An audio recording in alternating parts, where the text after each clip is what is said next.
So he's getting paid $50,000 a month, but we don't know whether he had any experience, he had any, he spoke the language, or whether he moved to Ukraine, correct? Correct.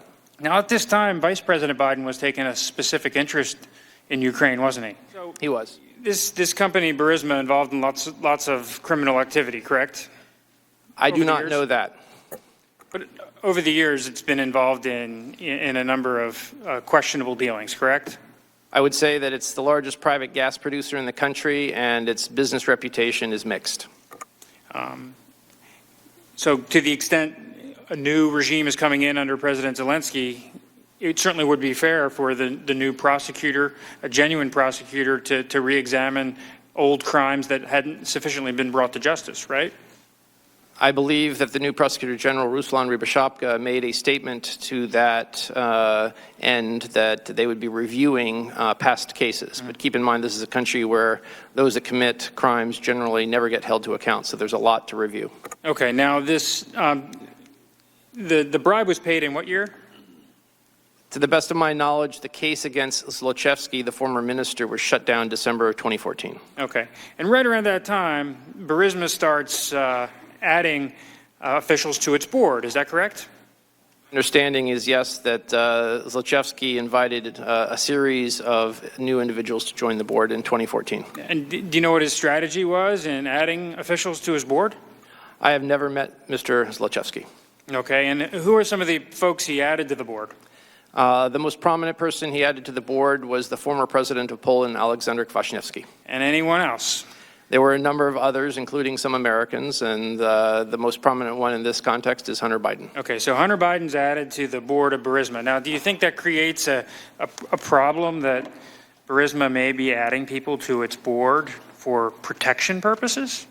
Sir, I work for the government. I don't work in the corporate sector, and so I believe that companies build their boards with a variety of reasons, not only to promote their business plans.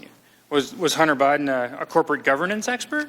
I have no idea what Hunter Biden studied at university or what his CV says. Like, is he the Jeffrey Sonnenfeld of the Ukraine? I have no awareness or knowledge of what his background was and what he may have done on the board of Burisma. So you don't know whether he has any business experience in Ukraine prior to joining Burisma's board?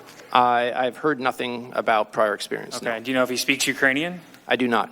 Do you know if he possesses any other element other than the fact that he is the son of, at the time, the sitting vice president? I do not. Okay. Ambassador Taylor, do you know whether Hunter Biden offers anything other than the fact that his dad's the former vice president? I don't. Or at the time was the vice president? I have no knowledge of Hunter Biden. But you would agree it raises questions, right?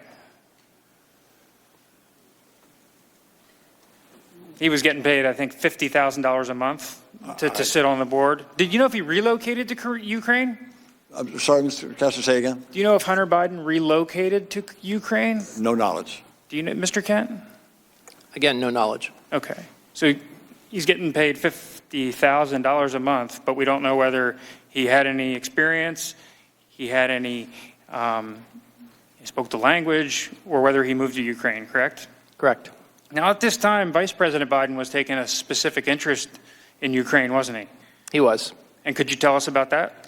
I believe while he was vice president, he made a total of 6 visits to Ukraine. One may have been during the old regime, Yanukovych, and that would make 5 visits after the Revolution of Dignity, which started February of 2014. Okay, and you were the DCM, the Deputy Chief of Mission at the time, correct? Starting in 2015, yes. Okay. And did Vice President Biden come when you were at post? He did not. I came back for Ukrainian language training, and so I missed several visits. Now, you've seen Vice President Biden's, he's sort of given a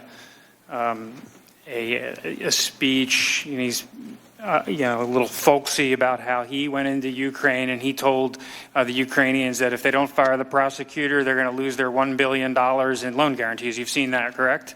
I have. I think it was a speech at the Council of Foreign Relations in January 2018. Right. And he also said that he's been there, to Ukraine 13 times. Do you know if that's accurate?